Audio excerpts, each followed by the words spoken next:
Well, welcome. I told you I'd be back on. If you followed along today, you saw that we had a few little hiccups, but we'll get it straightened out. Don't have a lot of time till the Nats, so. But I'm back on the Sig project.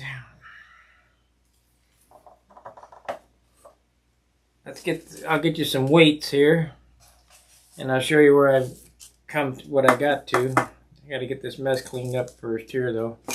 I got a little room to work. I'm working on a folding piano table and a shelf.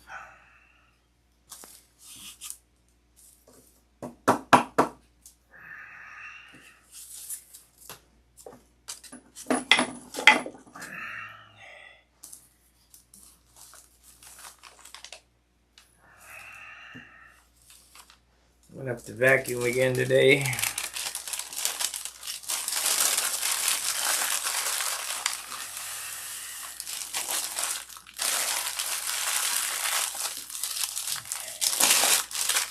Well, we had a viewer and then he went away.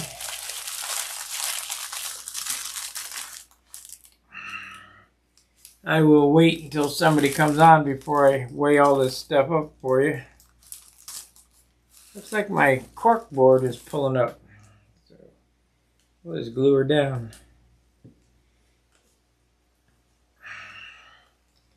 Here's the nice thing about CA.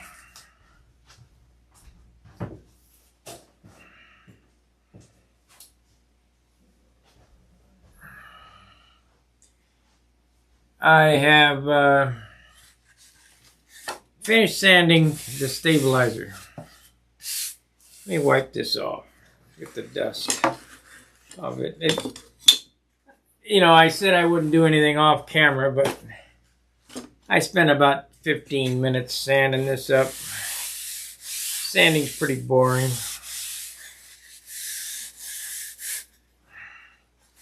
We'll get a weight on this. And we joked, what's a stab and elevator gonna weigh? 3 ounces. Just the way it is. Came out pretty nice though. Pretty nice and clean, nice and straight, nice and solid. I like the shape of it. We're gonna do the elevators, and I'm gonna see about using the Sig horns, seeing that I can't find my horns. Wait a minute. I might have put them in this box with this I did. I got horns right here.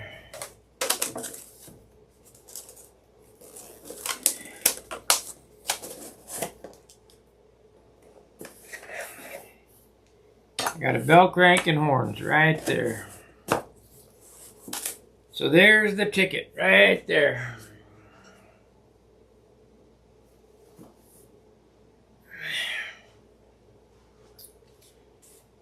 So let's see what this thing's going to weigh. Now, I thought about using the Sig hinges. And I might, just for ease, because using my hinges is a real pain. Let's get a weight on what this is going to weigh. So here we have 1.1 ounces. Now these are unsanded, unshaped, 2.35. This is uncut. We'll see what we added up to. 2.7. So 2 3/4 ounces. We should be right there. So that's a decent weight. It's under 3 ounces. I'm happy. Anytime you can make the 3 ounce mark, you're doing something good. But here's the bell crank I'm going to use. Winship bell crank. I think this is 1 1/4 horn. I will have to measure this stuff out here. Yes, this is correct stuff here. Matching. Now, these are set up for ball links. We're not going to use ball links. We're going to use 3/32 music wire and carbon fiber rods. I need to get rid of this piece of wood. This is a good piece of wood. We won't throw that out. We'll save it in our trash and our pile of crap.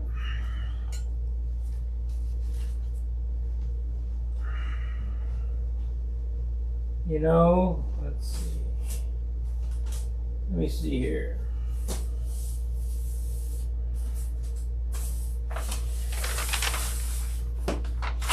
This, John Paris, if you're watching, here's the Ringmaster plans. Not much of a plan, it's just a drawing. I'll try to get them to you at the Nats, if I can remember them. Just remind me.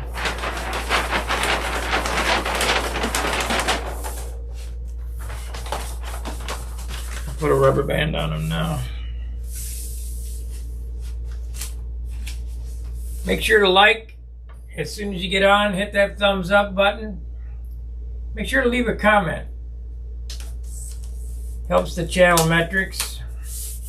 Super chat. Thanks. Now, if you don't like the video, leave a thumbs down. Whatever. It all helps. That's where they don't understand. It helps. It's called engagement. Anyway, we're going to sand these elevators into shape. Now, a lot of guys want to do the rod method. I hate the rod method. They look like crap.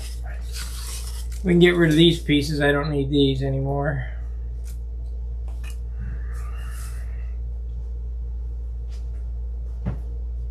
And I will show you the quick, easy way to sand these into shape. Again, I've showed it a dozen times. Get yourself that Irwin saw. Best $17 you'll spend.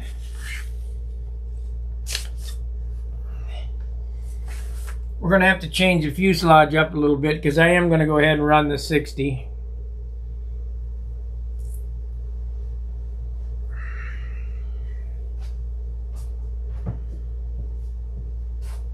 It's a little bit wider than a 46, so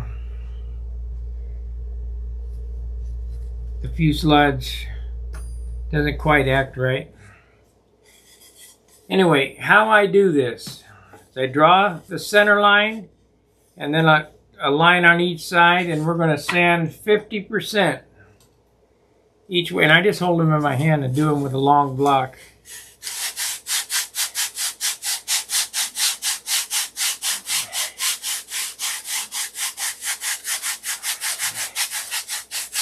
Start there and sand to the high point. I'll have them airfoiled out in no time.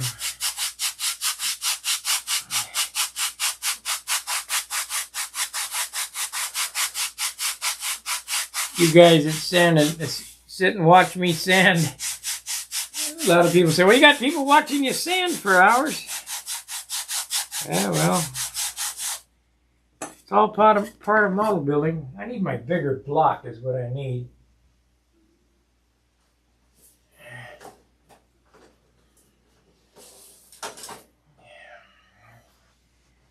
Get the big block. I wish I had some 36, but I don't. Change the paper out. This is 320, pretty good. 320.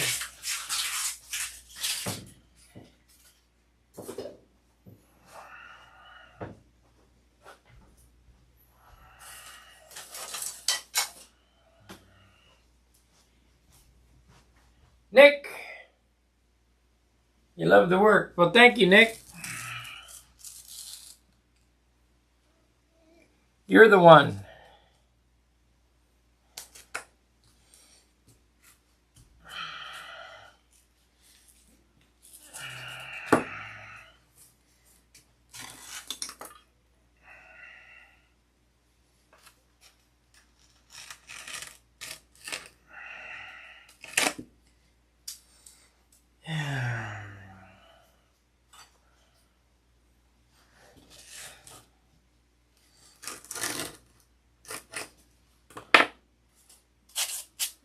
Okay, we got something to work with here. We got some smoke on this now.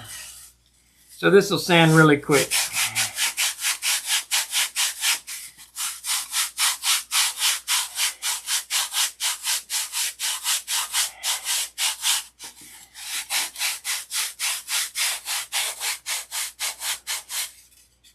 Okay, I got half of it done already.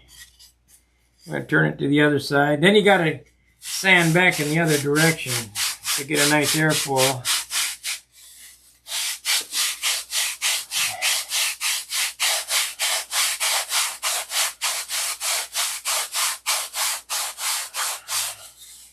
So I'm sanding in this direction here.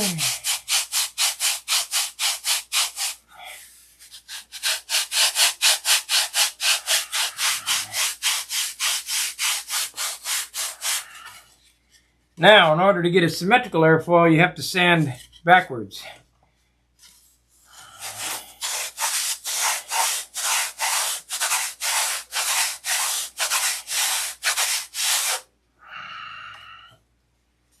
So I did it this way, I gotta do it that way.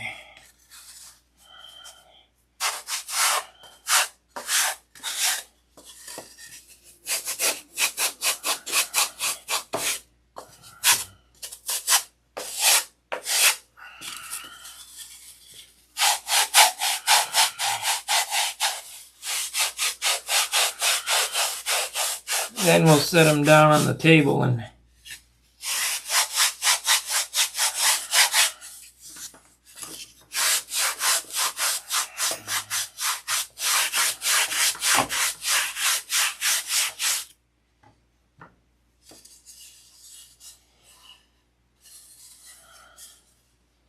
you're the one that likes my work.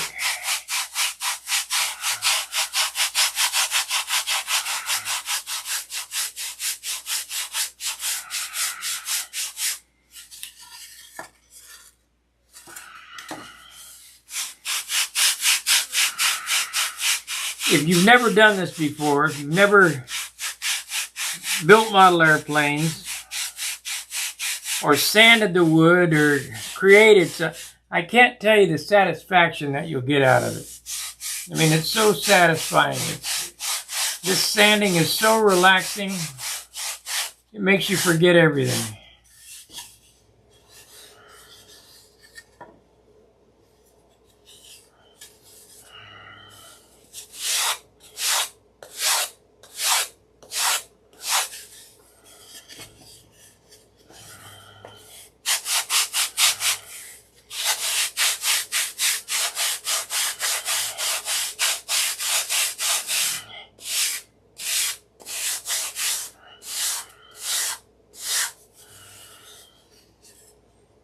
Okay. Now we need to sand the tip. Oh.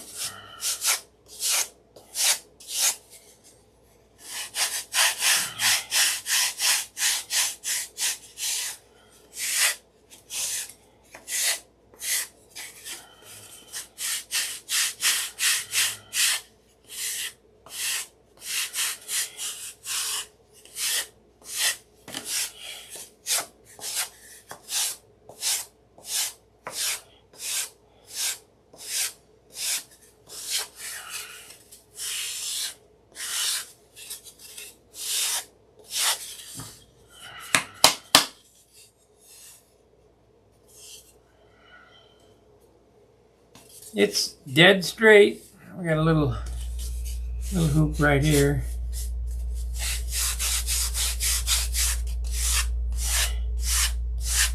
A little high right here.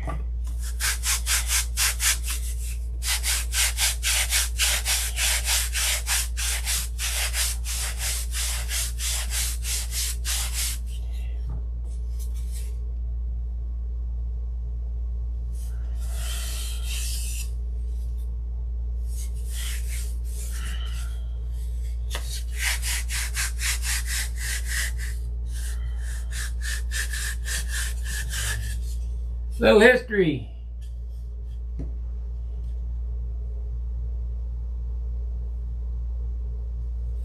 Yep, sanding radar, you bet.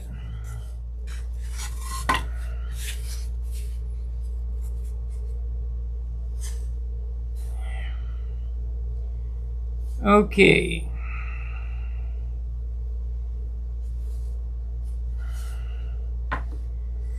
Let's see what the weight difference is. I still got to cut. What do you guys think? Should I use the Sig hinges? Probably will.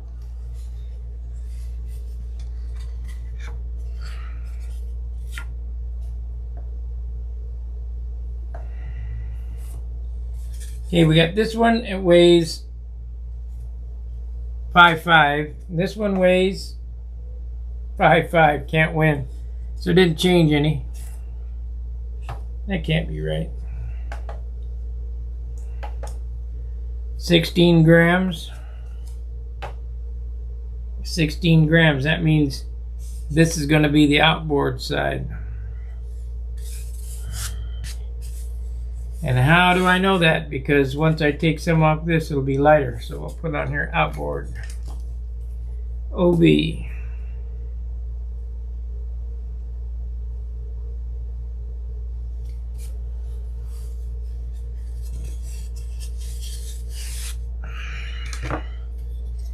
So this is, I think that was 320. Now I got to get that other sandpaper out of the car. All right, we're going to go for the other side now. And that was pretty quick to shape that.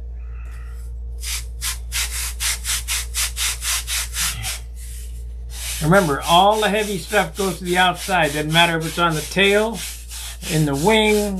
You know, you're building two wing tips, put the heaviest one on the outside. You're building stagger into your airplane, or pitch. And 1 or 2 grams here or there means 1 or 2 grams less tip weight.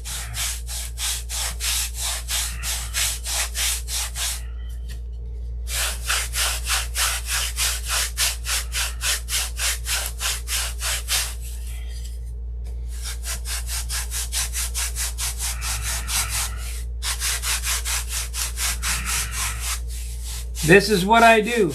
I am a sander.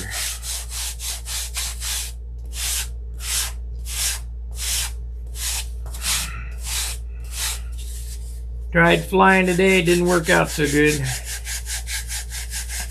I hate that airplane. I wish I could get it to fly right.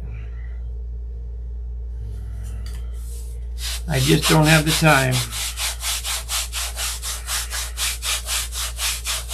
I can basically tell you what's wrong with it for me. It's that motor. It's just too damn heavy.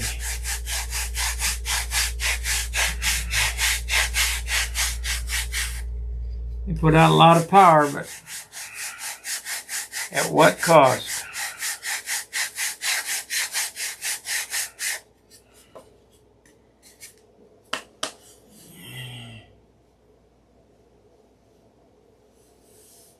Well, that's good. If you want to know how to do it, just check out my channel. And this Sig build is all in a playlist. And it starts from the day one on the 18th. So this airplane is, what's the date today? 18. That's 5. About a week old. And I only been working on about an hour a day, somewhere in there.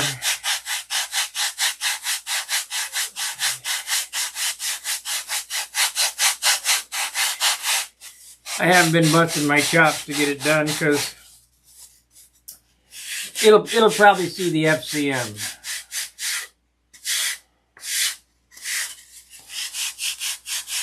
And if Mike Pratt comes, I'll have him sign it. But I haven't seen him in many years.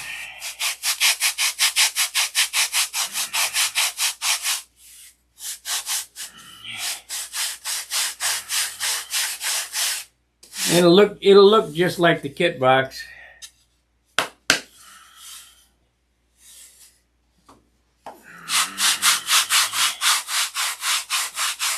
The last one I had was plain white, but I don't know why.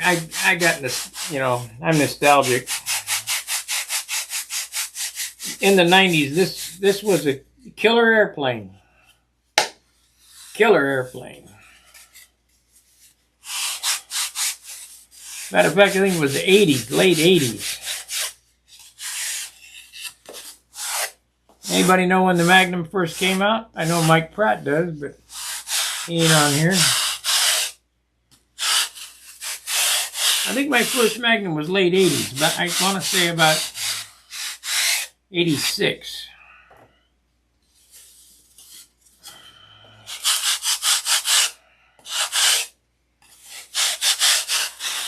Because that's when I was in Oregon.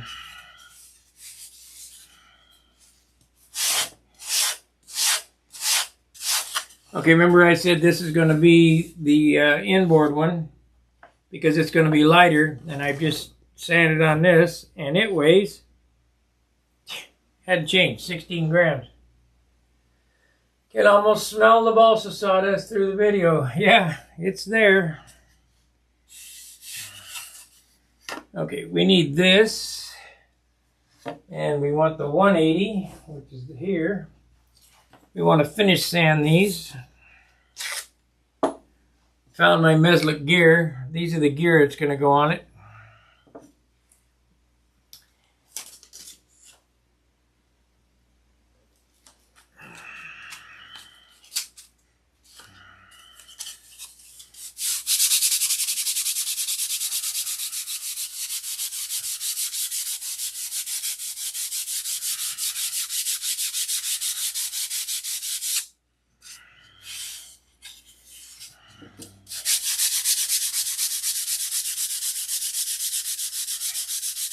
Let's see. Yeah, it's pretty straight. I think we'll go ahead and use the Sig hinges. Of course, I have another set of hinges here too.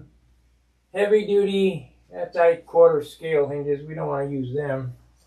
I'll look in the Sig box. Before I have to make the decision before cutting the leading edge.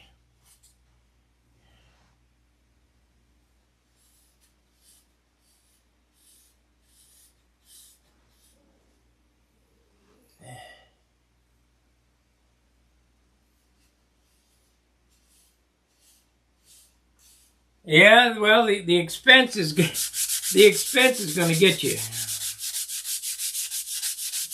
But as I say, you know, I used to race motorcycles and race and ride motorcycles, and everything was $100 there, 100 or 1,000, you know. Crankshaft, $1,500. Set of pistons, $150. Chrome primary, $300, so on and so forth. So this is a cheaper hobby than that. Definitely cheaper than women, and twice as cheap as drinking.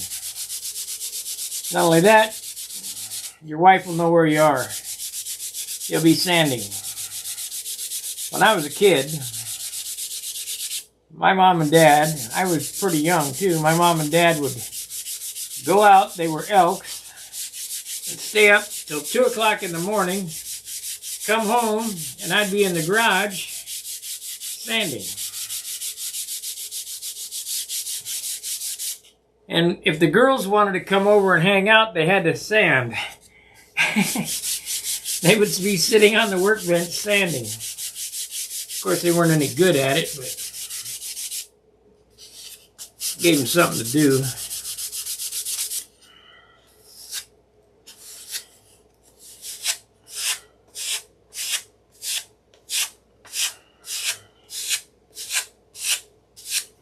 When I was in high school, everybody would be behind the library smoking. I'd be out behind the library sanding.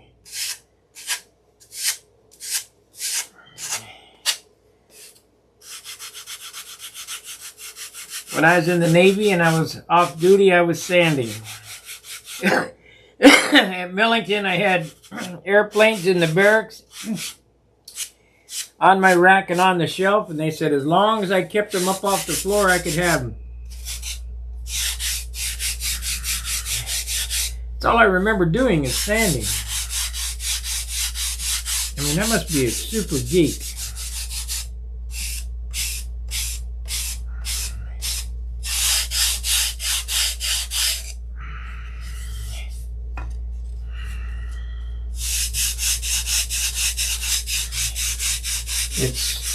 so relaxing. You can't believe it.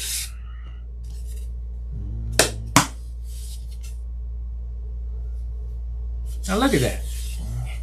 Isn't that a nice piece of work? It's shaped both sides perfect. Nice and smooth. Man, you couldn't ask for better. And trust me, if you follow my lead, my instruction on how to do this, yours will look exactly like mine. There's only one way to do this. I mean, there's a million ways to do it, but the end result is always the same. They look like it.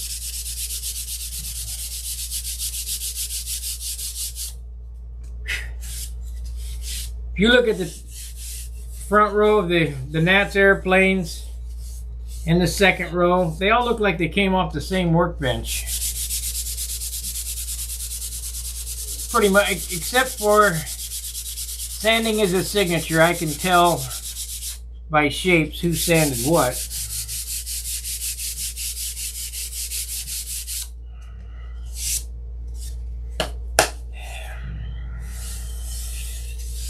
Yeah, this piece is done. Roughed anyway. We'll have to figure, I'm going to look in that box and we'll figure out if I'm going to use them hinges or not. If I am, I'm going to cut a diamond into the front of this, and if I'm not, I'm going to round it over and use my hinges. Now this particular elevator, stabilizer and elevator, tapers as well. So I need to taper from about 3 inches back.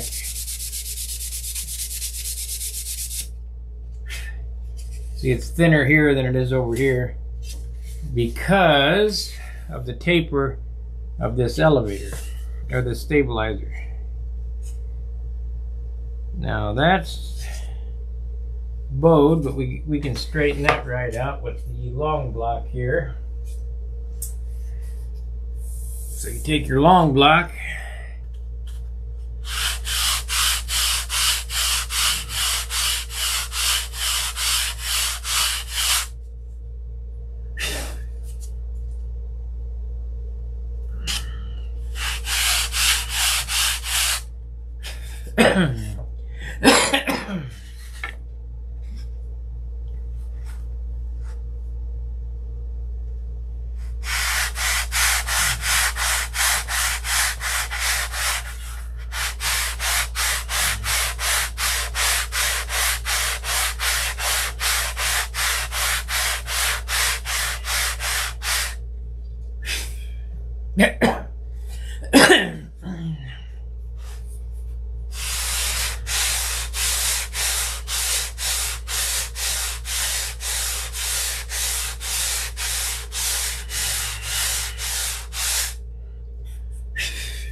couple more thousands.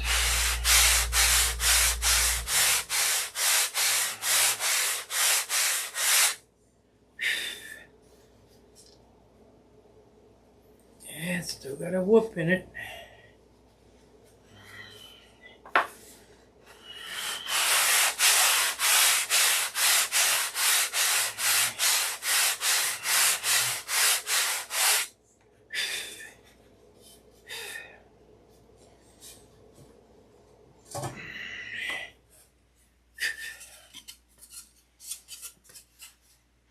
Let's see, this is the bottom, and this is the inboard, so it goes here. Look how nice that is.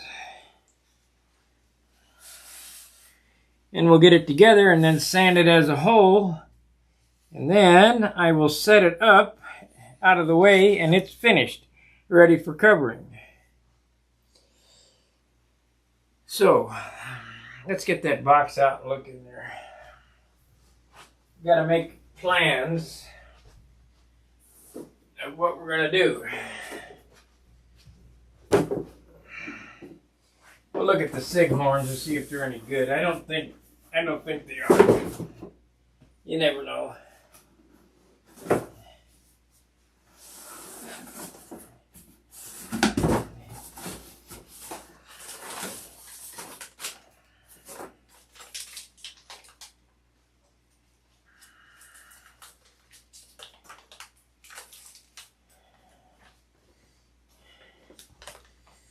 Sig gives you a hardware kit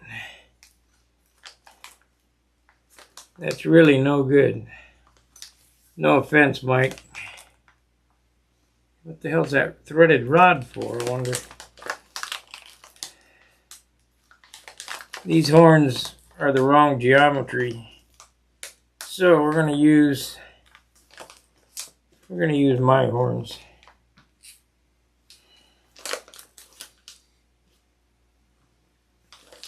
Okay, but there is some sheet brass in there for some pin hinge stuff if I decide to use their hinges, which are these. They give a 3-inch bell crank, which we'll be using a 4-inch. Those look like the quarter scale jobs, the Dubros.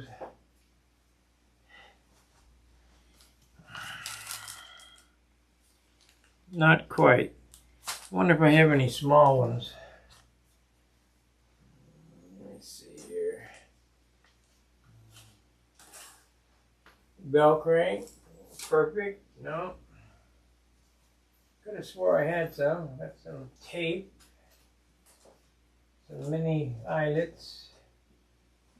Well, looks like we're destined to use my hinges, so... Oh, wait a minute.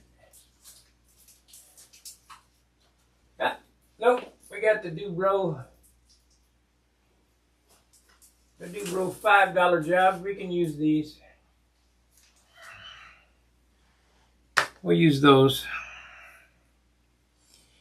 That'll keep me from having to deal with all that hinge making business. Yeah, it don't cost you nothing to click the like. You got 17 watchers and only 11 likes, so hit the thumbs up button, guys.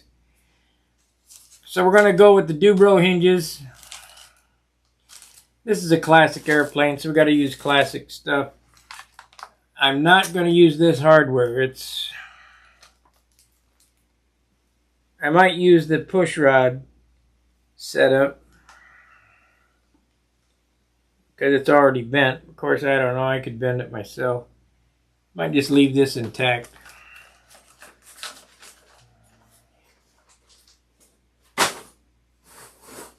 Let's see what this wingtip. These are the wingtips. You could make a Pinewood Derby car out of this stuff. Let's see what this weighs.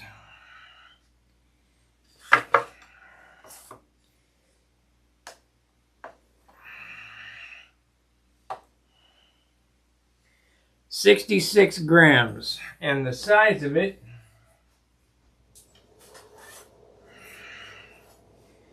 is 66 inch and 3/4 by 1.5 inches.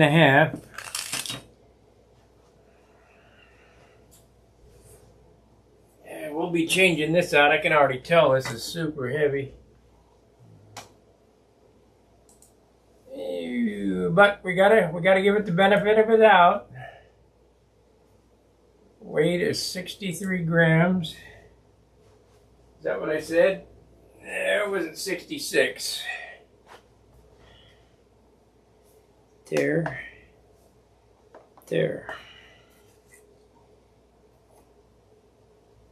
66. Length of the balsa is, it looks about 10. 10. 1.25 inches. 1.75. 1.5, enter. 10-pound wood. 9.68 wood. No good. What does this one weigh? This one's lighter. 42 grams. Let's see what that works out. We might use that one. 42. Calculate. That's 6-pound wood. We might use these. We'll use this one on the inboard and this one on the outboard. I'm gonna hollow them out.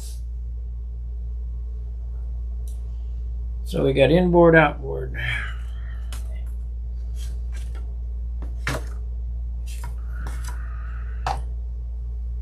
Outboard, OB. Means less OB.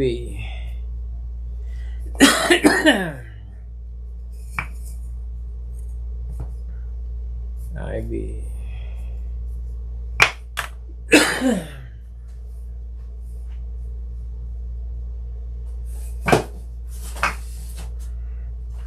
Now this is the wood that they had for the top block, the nose block.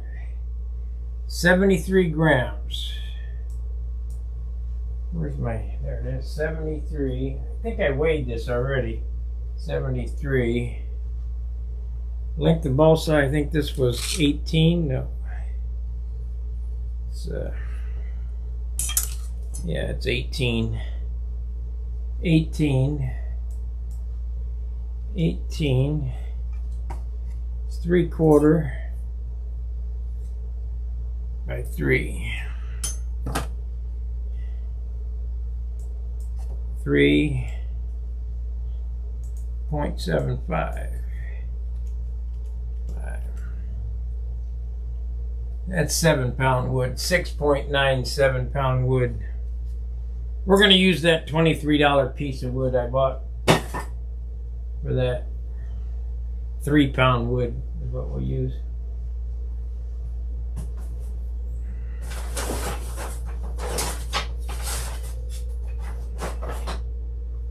Got a big old arrow shaft here. Clunker. Won't be using that. For what I paid for this kit, I didn't get much, but I'll have a Magnum nonetheless. Okay, we decided we're going to use the cleat hinges. So, how are we going to make cleat hinge slots?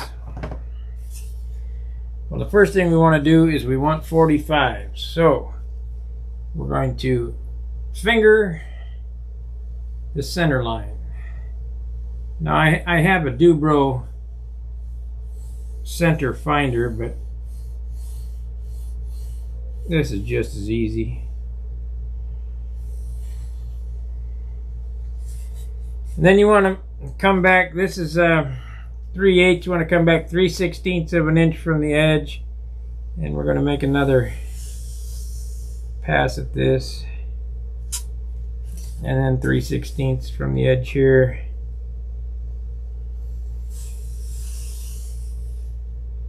Another pass.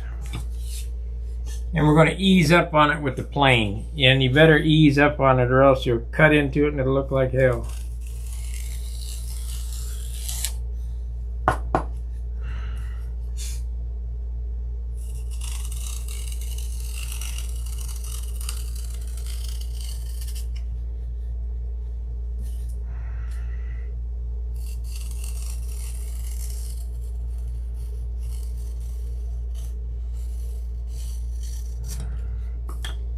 Okay, that's pretty good. We're going to sand it the rest of the way. We're live streaming. There we are.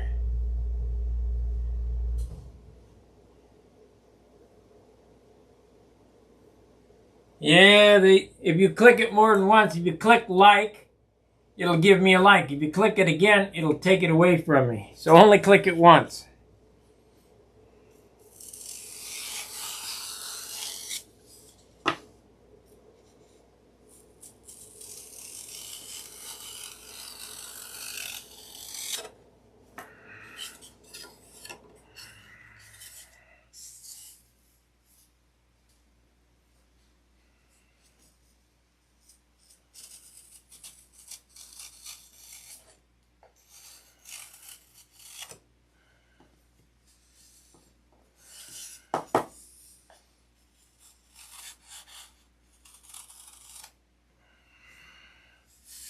I'm going to show you how to make some dynamite hinge slots too. I'm sure I don't know. I haven't used those hinges in so long that I may not have shown it. Anyway, we got it close with the plane. You don't want to get too crazy. Then take a sanding block.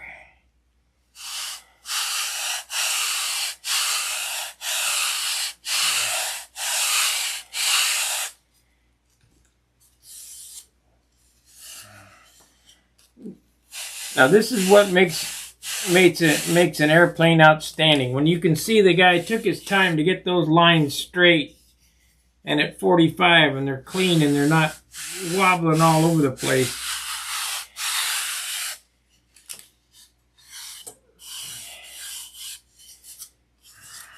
So we're doing 80 grit here, so you want to ease up on it because you don't want to overshoot it.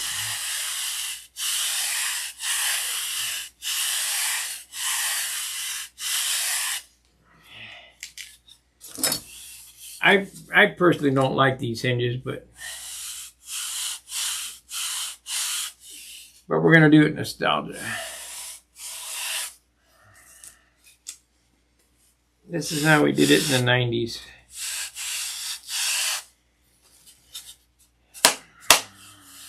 Okay, we're close.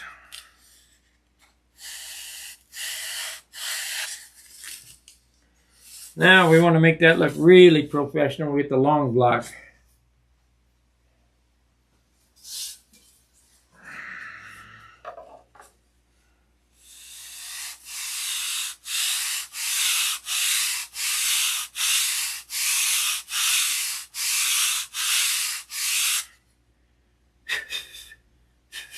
I'll give a close-up of it once I get it sanded here.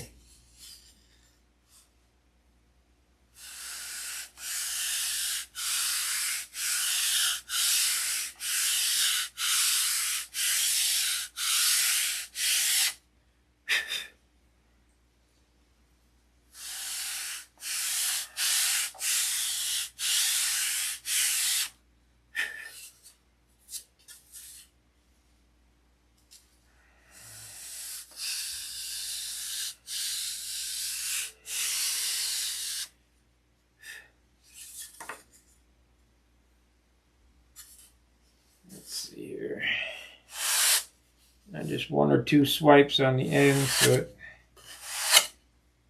I'll take that line off pretty damn straight. Got a little hoop right here. I need to get out of it.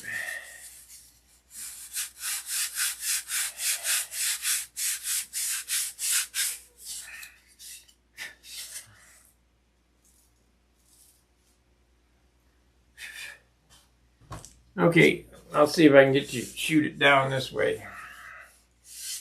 That's what it looks like.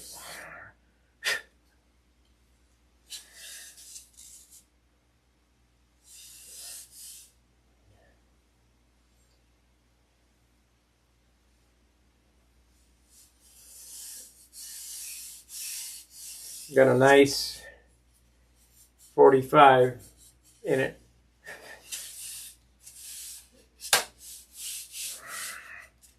Let's see how much it weighs now. This is the inboard. Gotta be lighter than 16. 15. Woo!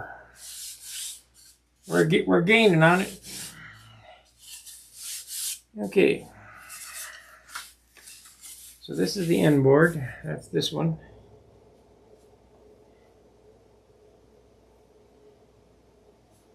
I don't quite like this tip. I don't know why this tip won't sand quite right.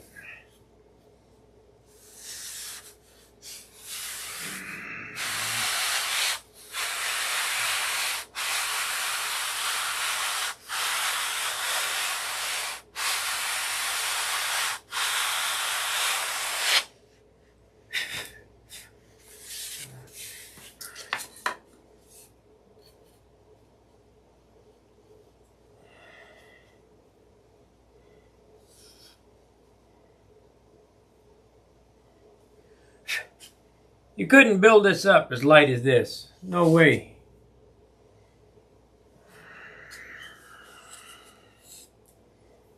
So let's see if I got that. I do. I got my hinge poker. This is the Dubro hinge tool. Now the problem is,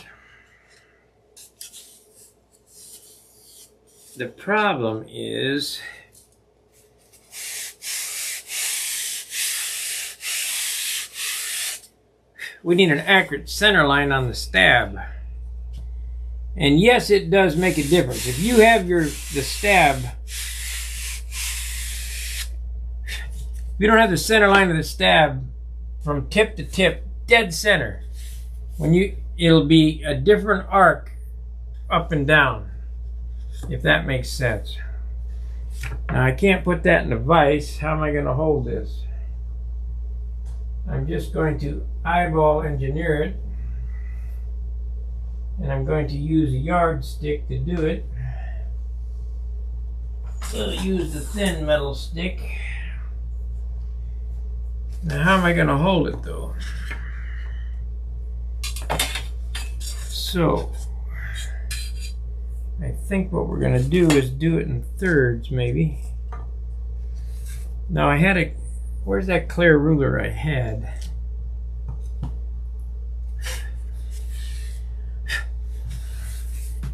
Okay, I'm just going to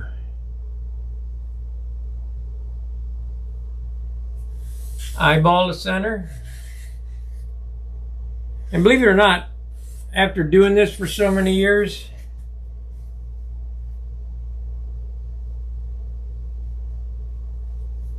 I'll get a machinist scale and we'll measure that, and I'll bet you I'm within a 64th.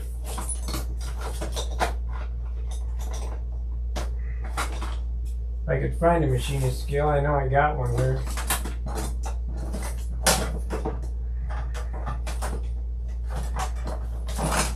Problem is, I never can find what I'm looking for.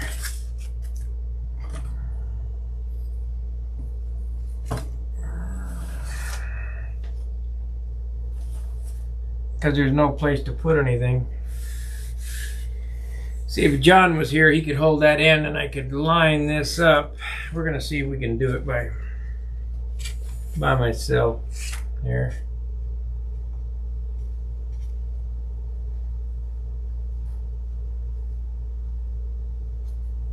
Maybe tape it. That's what we'll do. We'll tape it. Tape it.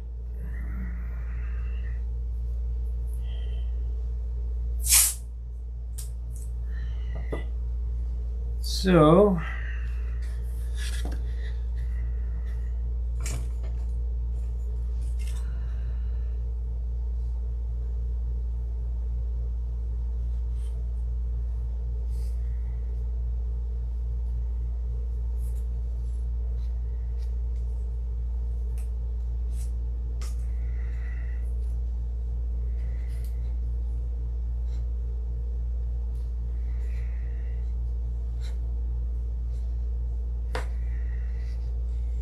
I work on these truck bodies, and I got to hold big pieces of steel somehow, and you better figure out, because nobody wants to help you, you better figure out how to do it by yourself.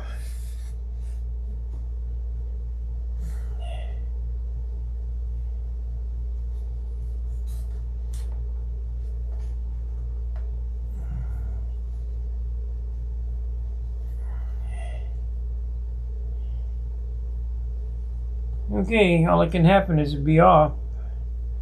We need to take that in too. It doesn't want to cooperate. We'll take that in too.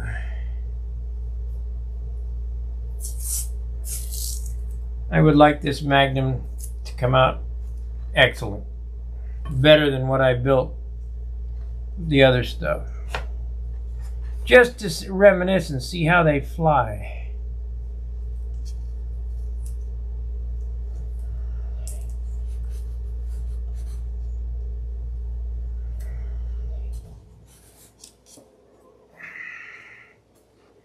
I'm shooting for around 52, 53 ounces on this puppy,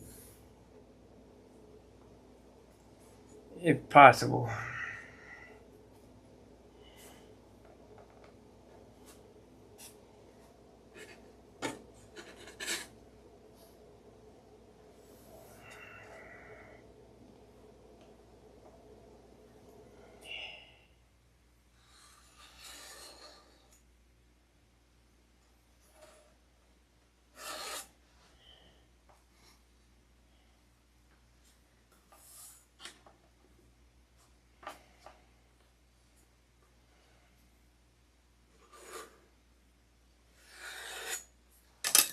Okay, hopefully that's in the right spot.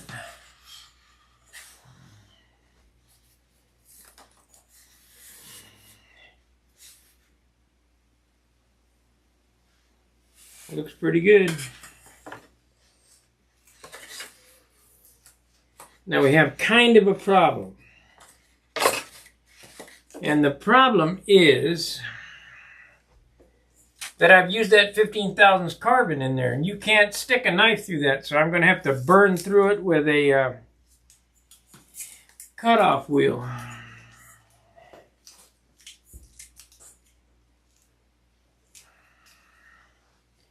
We have a cutoff wheel here. We use that.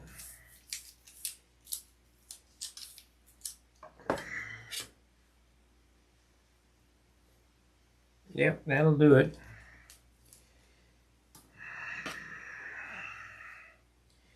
Let me see if I already got one of them tools made up. If not, I'll have to make a hinge slotting tool. I'm sure I do, I just don't know where the hell it is.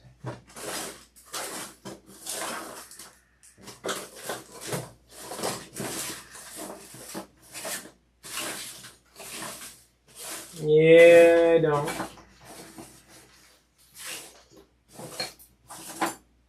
So, oh, here's one. This is a hinge slotting tool for my hinges. That ain't gonna work. We're gonna have to make one. Because I haven't done these type hinges in so long, I don't know what the hell I did with my slotting tool. But it ain't nothing to make. We'll just take some rock wood and make one up. Here's my machinist scale. Found that finally.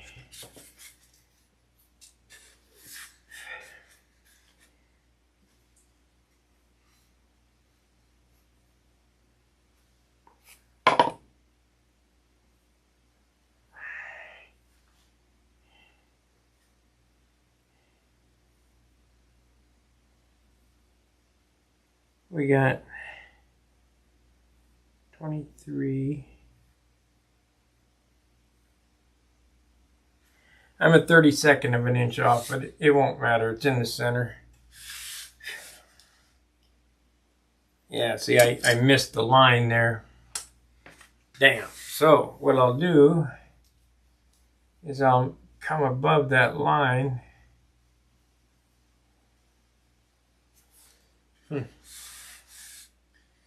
Yep, I missed that line. Shit.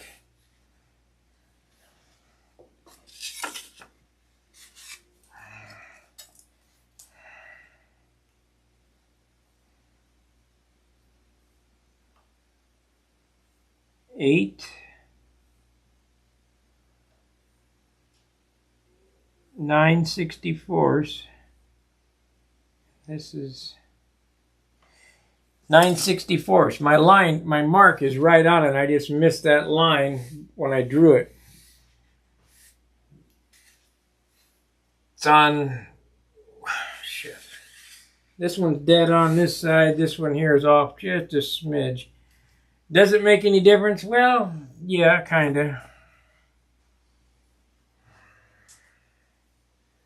We'll just have to adapt and overcome. And what happened was it's out here, probably a 32nd of an inch in the middle, which really doesn't matter. But I'd like for it to be perfect. It'll be fine.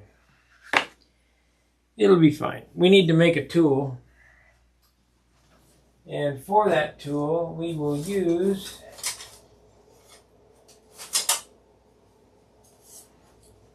a paint stick.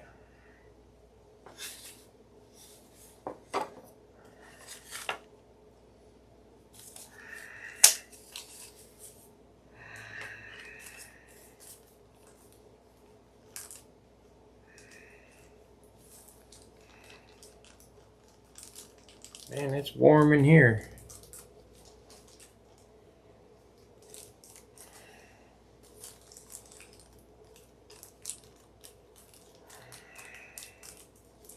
Come on, get out of there.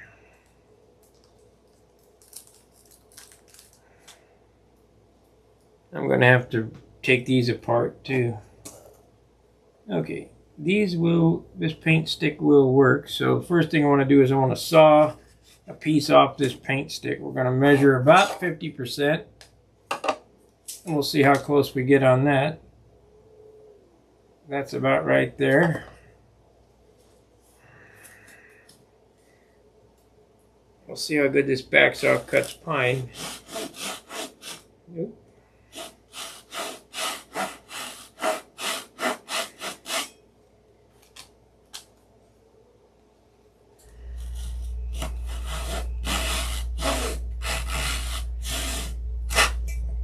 I'm telling you boys, you better get one of them. Now, I eyeballed that. You saw that right there. Are those two pieces exactly the same length?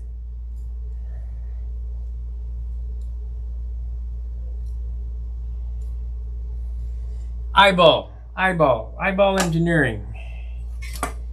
So, we want to put some glue on this.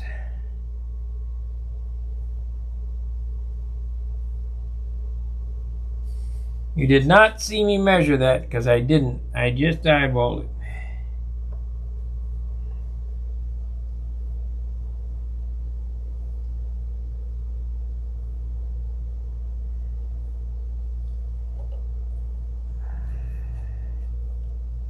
Come on now. Need the kicker.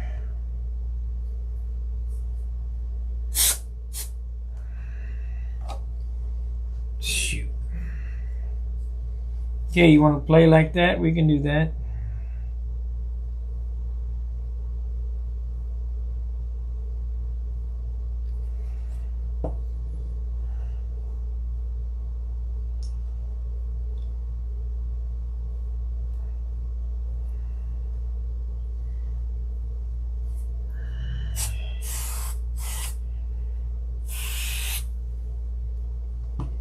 There we go.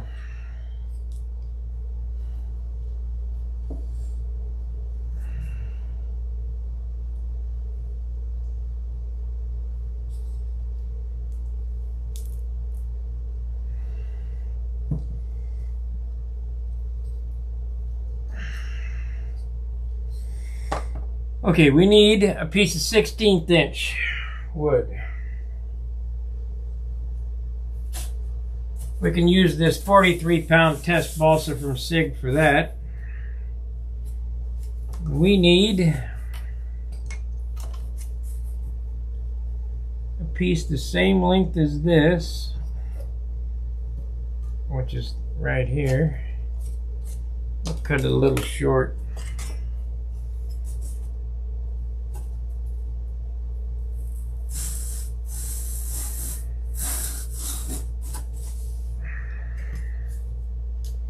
This stuff here might as well be plywood. I got pinewood derby stock for the tips. Well, that wasn't very square, but don't matter. We need a hinge now. Where'd it go? There it is.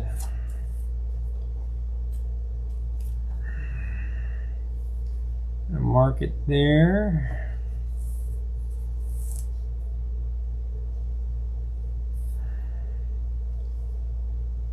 Mark it there. I'm gonna have to get a vacuum and vacuum up this sawdust, right? It's all over the floor too. So we'll cut this out here. This is the same width as my hinge.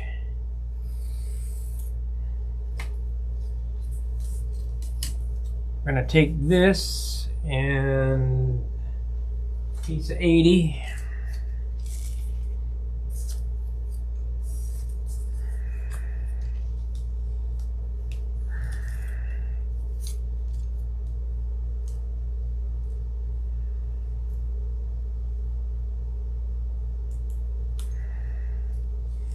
Stick that to the 80 grit.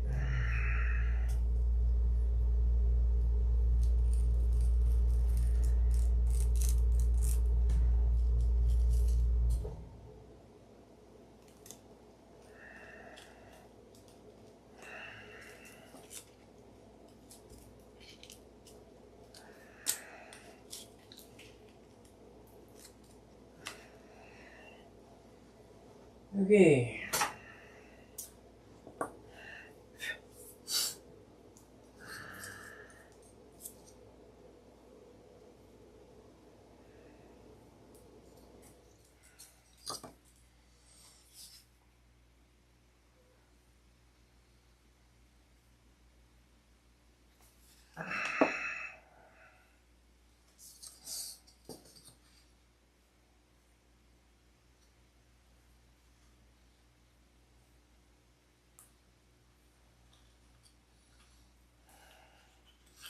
Oh, don't go screwy on me. Caught it just in time.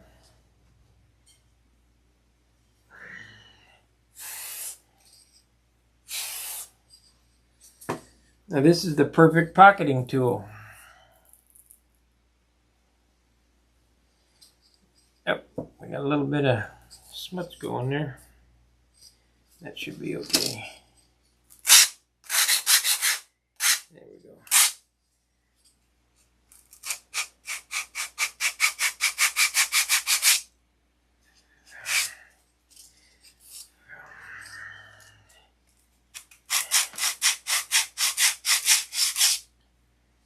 All right, we need to figure out where we want these hinges at.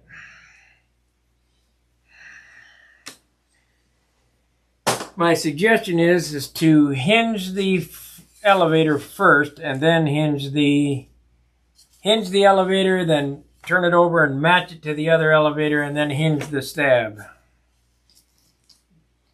But I got to figure out what we want to do here. So I want to look and see how wide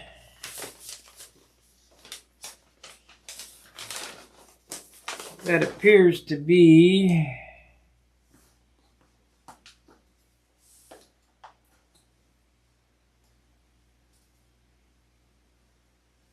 Inch and 3/8. Inch and 3/8. It's inch and 3/8 at the center.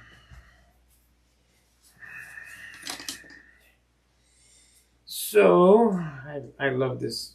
How the hell could it be low battery already? Clear. Clear.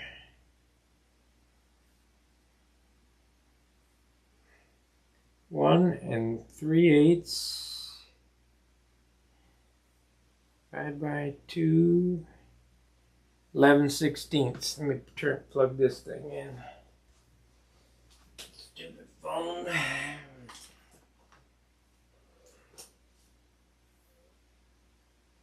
I'm getting pretty sick of batteries.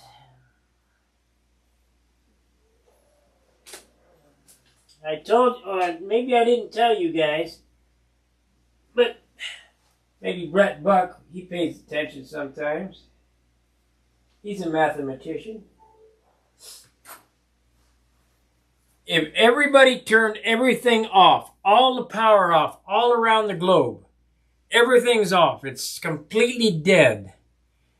We took all the batteries on the planet at this time right now, and they're charged up.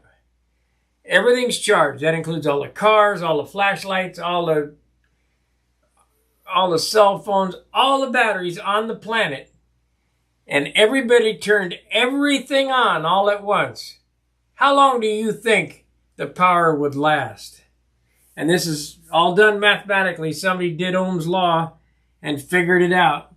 How long do you think the power would last?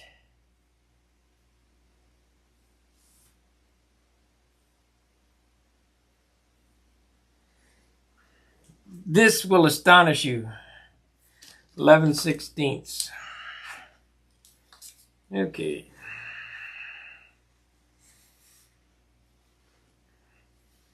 Let's see here. This is the new Green Deal in action. So we got 2, 4, 8, 9, 10, 11.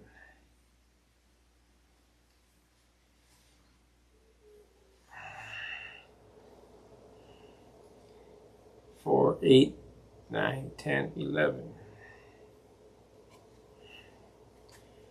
How long will all the power last? somebody gives me an answer of any type, I'll tell you how long. It'll blow your mind. Remember, all the power is out in the world, and we're all going to turn everything on all at once.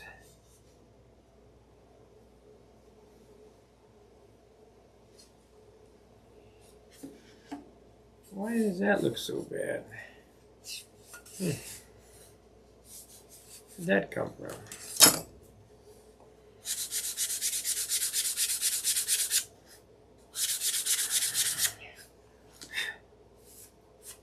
It'll be fine. Well, that's a good guess, but not even close.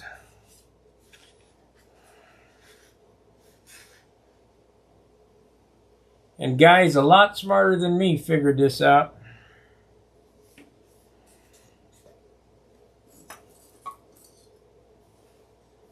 One more guess and I'll reveal the answer. We got one for 3 days and the other for a few minutes. According to Ohm's law and the storage capacity of the batteries on the planet, we have enough power. If everybody turned everything on all at once, it would last 17 seconds.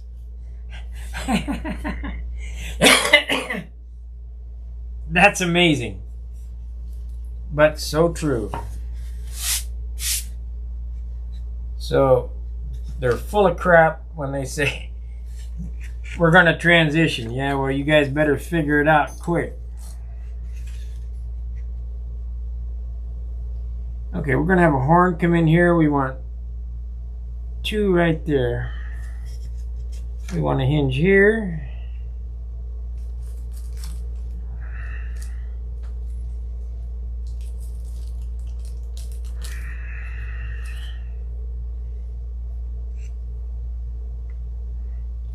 I will fly electric airplanes again when the top fuel dragster is beaten by an electric car. I hear Harley Davidson's going to have electric motorcycles. That's not going to work.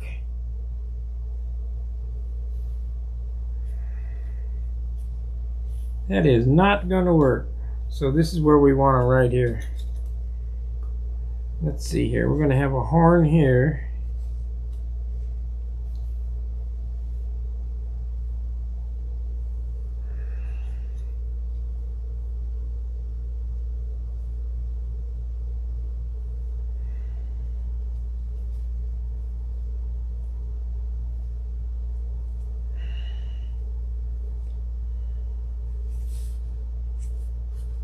What a joke.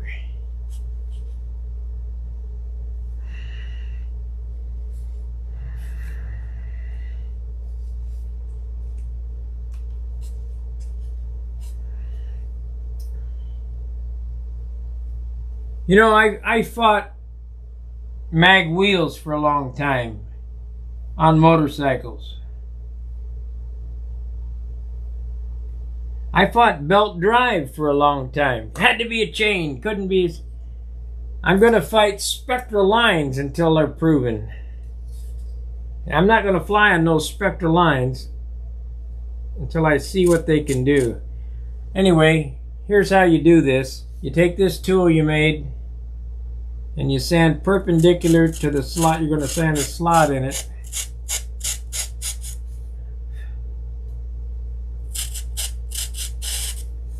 Until it bottoms out, and that gives you a perfect slot.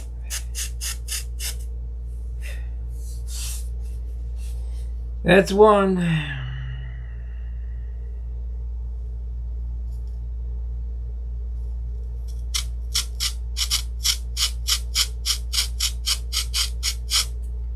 You can come back with a fingernail file and doctor them up or whatever.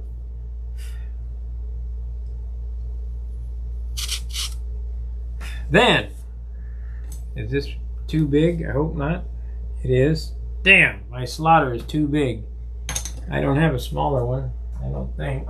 I had it one time. Let's see here.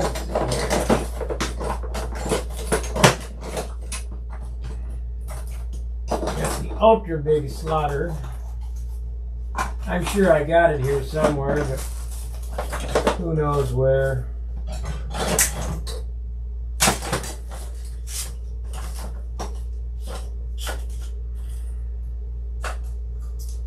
Hacksaw blade works.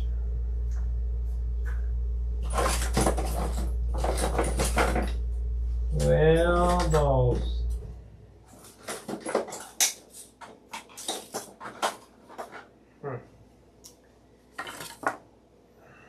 You look in here.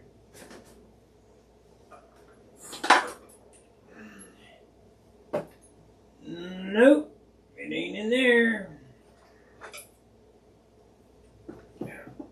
Probably in one of these drawers somewhere, but ah, shit. Orange handle.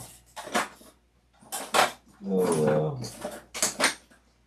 Gonna have to do it the old-fashioned way. We'll slot it with an X-Acto knife.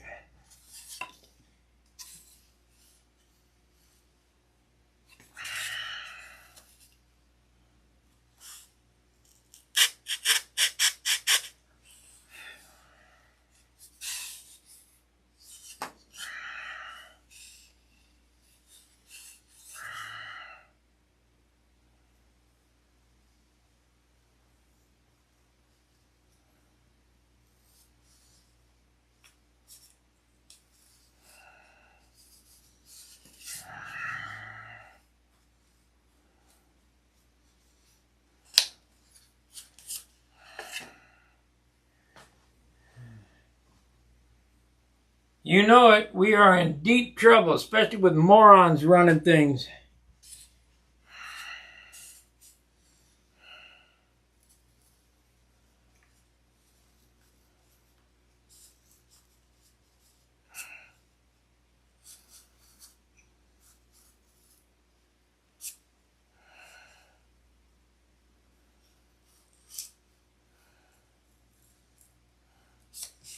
Climate changes 4 times a year, guys.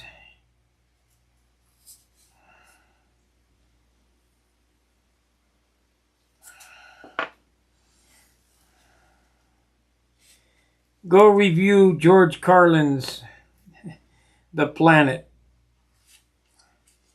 Okay, we got one hinge installed.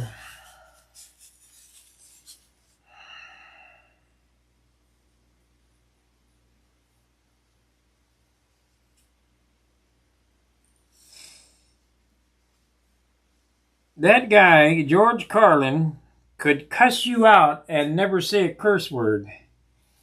His vocabulary was so vast.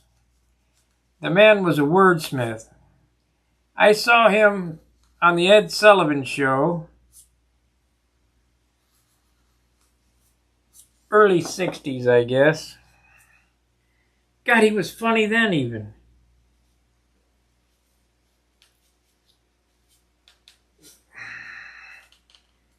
That's when comedy was really comedy and not BS.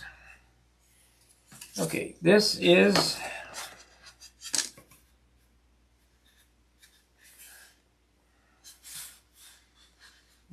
what? Where are we at? Okay, this is the bottom. This is the end board. That is this one. We're on the bottom, so that's good. Okay, I did something right. Okay, we need this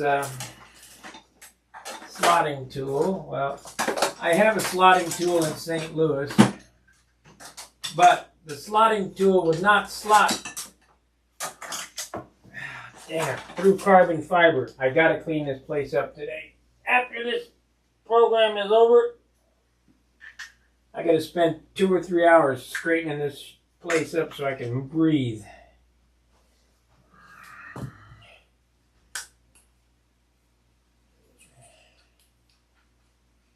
Am I sure about what? Whatever I tell you, I'm sure about.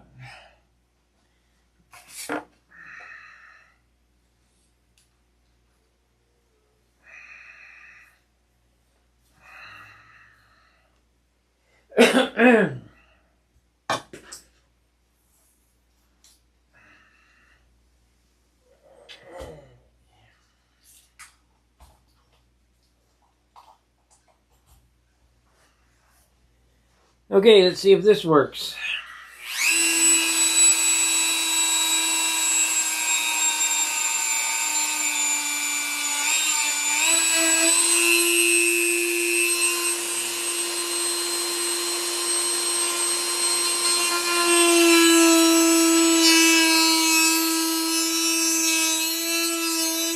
Woo! Stinks.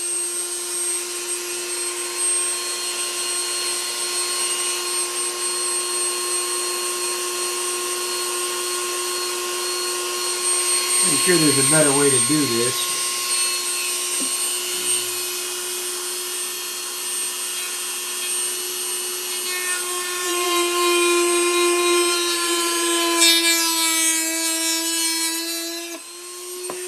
That ain't bad.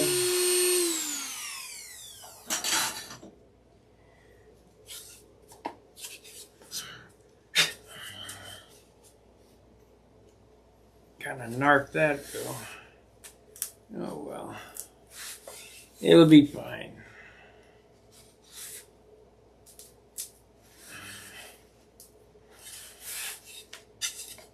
Yes, indeed. And that's how it operates there.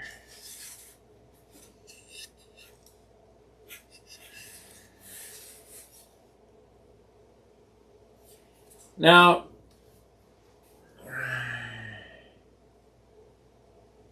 global warming, climate changing 4 times. Yeah, the climate changes 4 times a year. Winter, spring, summer, and fall. And it has to do with the sun. We're closer and farther away from the sun at different times of the year.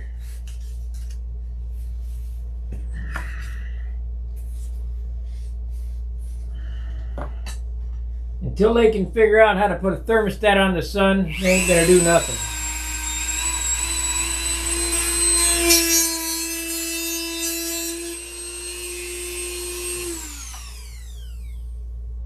See, that's the bottom. That's the top. I'm going to explain something else about this elevator setup that I do, and the stab is always just a little thicker than the elevator, and what that does is it blocks zero. That hinge, I'm going to have to glue that hinge in really good because I got the slot cut a little big. I guess I could force some balsa in there to recut it. I think I will. Yeah, I think I will. Okay, I ended up cutting that slot a little large, so we'll take a piece of this rockwood here.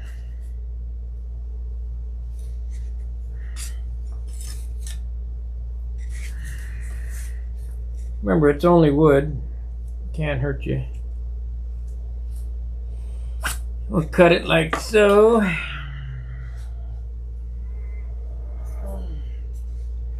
These get epoxied in anyway. We'll stick it in there like so.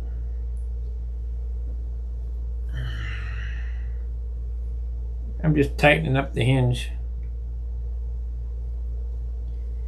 Cut that off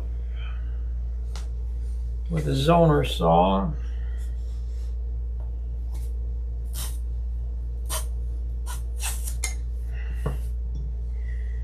And we want to flatten that out, and then I'm going to recut it with the knife because I broke through the carbon, so that'll work.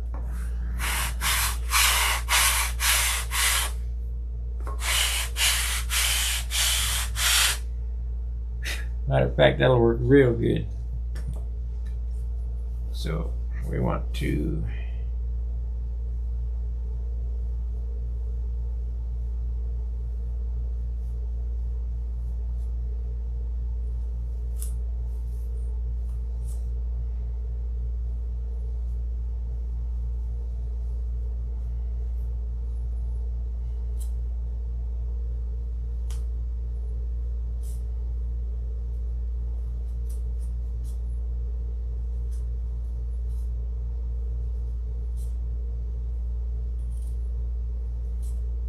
They want to go down to carbon zero. Well, what the hell do they think people are? We're made of carbon. Duh. These guys need to go back to school.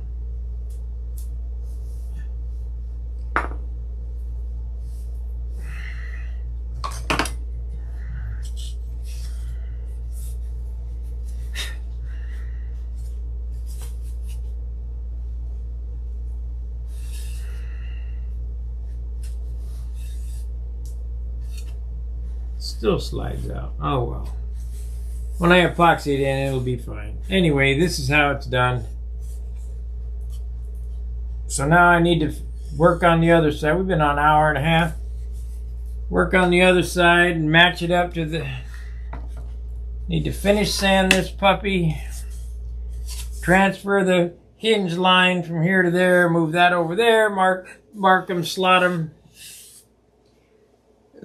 So it's just a repetition of the same old thing.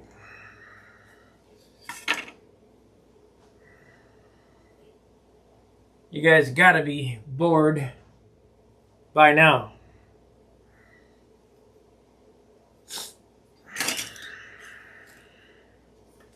There's no, I don't understand how I can hold 17 people's attention sanding and talking for 2 hours.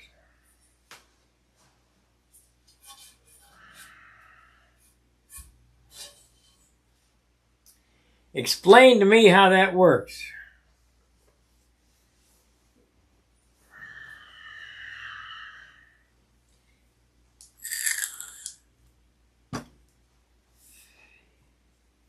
We're going to get an exact weight on what this is going to weigh now. So we got that. We're going to have 2 hinges in it. I'm not going to run clips. I'm going to run aluminum tube. So I don't need to add any clips. We got this. And this horn, we'll lose a little bit on that.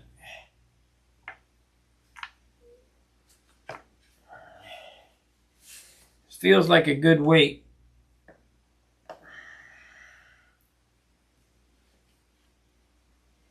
$74 grams or 2.6 ounces. That's a good weight. Anytime you can crack 3 ounces, you're in great shape. Now the nice thing about this airplane, so we're under 3 ounces. The moment arm is only 13.5. Is that right? No, that can't be right. Let me measure that up. That can't be right.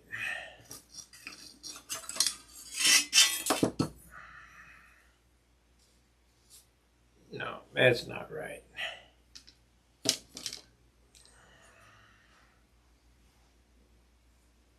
I really should measure off the plans, but we'll try measuring off the fuse side here. So we got 3 inches. And that stops right there.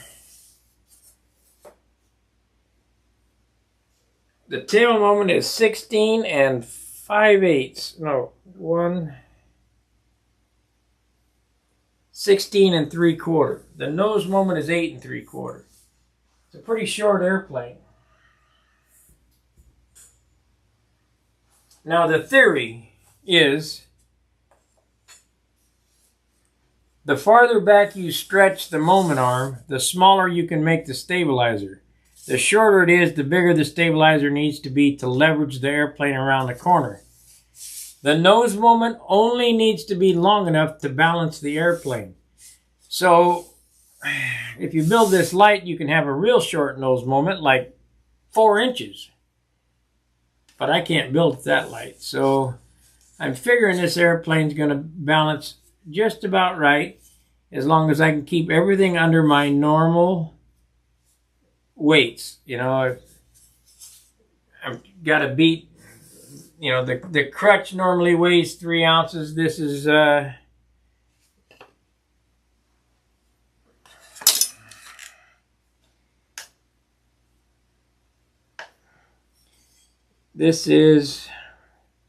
1.9 ounces. So this is an ounce off that.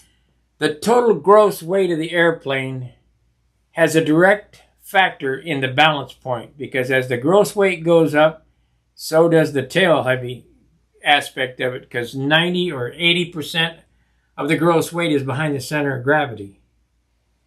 So if you have a real long tail moment, you got to have a real light airplane, or else it's going to be tail heavy. Short tail moment, you can have a little more beef to it, but I'm telling you, a Volkswagen will turn quicker than a Cadillac. So, you know, they're 5,000 pounds, 2,000 pounds. You make up your mind.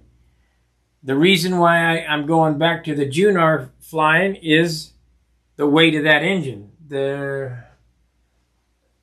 I don't have a 75 handy to weigh, but I do have a 65 handy to weigh, and a Super Tiger 60.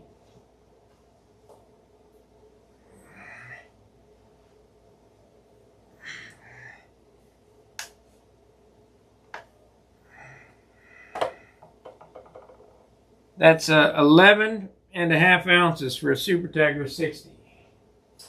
A PA 61, but this doesn't include the pipe and the header and all that other business. Of course, this is not apples to apples. We got the spinner and stuff on it, but you'll get the drift. This weighs 12.5 ounces. Of course, we got that. So, but there's some other extra pieces you need with this. The header,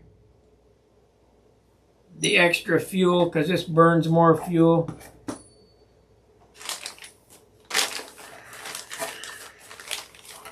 And that's basically the reason why I set the motors back 3/4 of an inch, to move the engine closer to the center of gravity. That's the motor right there that's going to go into my S6B Supermarine when I get back to St. Louis.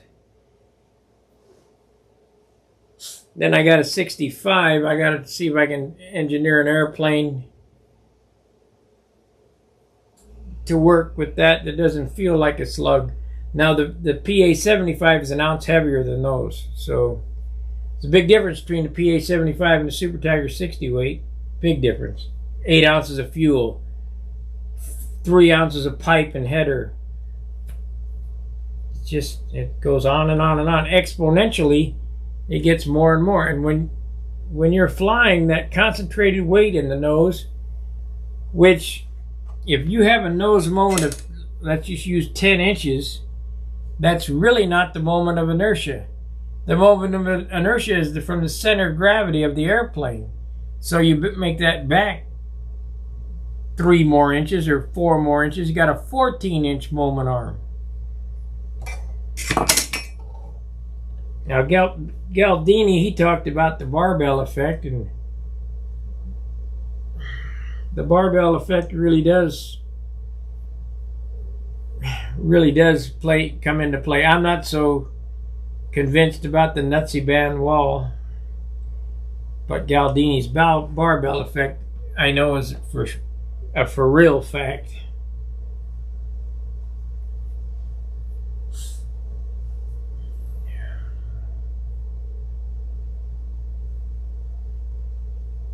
All right, I'm going to end the stream. I'm going to make me something to eat.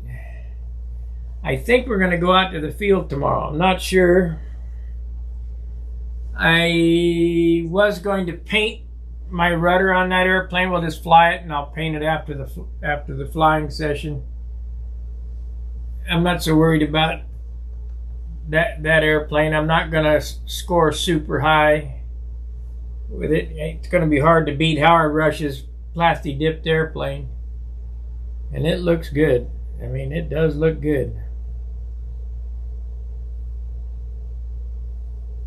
So I just got to do what I can do. John and I were talking today. We don't have enough time to practice. You know, this is the first time we've been able to go out flying and it hasn't been raining or galing. So the guys in Florida and California that fly all year round are very lucky. Very lucky. Jack Snavely. I need to get some more icons together and get those posted. Specialty icons for Stunt Hanger. I just don't have time. I got to get that video edited up. I'll do that after You're going flying tomorrow. That's great, Yogi.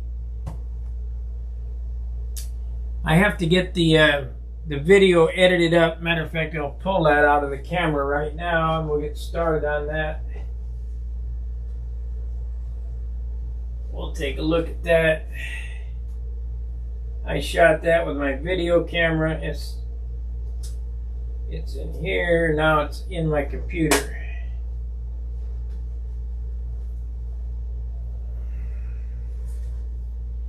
I will get the Brodak Museum tour edited up. It's on this card right here. And we'll see if we can get that posted later on this evening. Should take me 2-3 hours to edit. I don't know. We'll see how it goes. All right. I'm going to sign off. Thanks for watching. Like, subscribe, and share. Be sure, if you want to see the Nats live stream, to get those super chats in before the end of the month so that I get the money for the bandwidth. All right. We'll see you tomorrow. Fair winds, tight lines. See ya.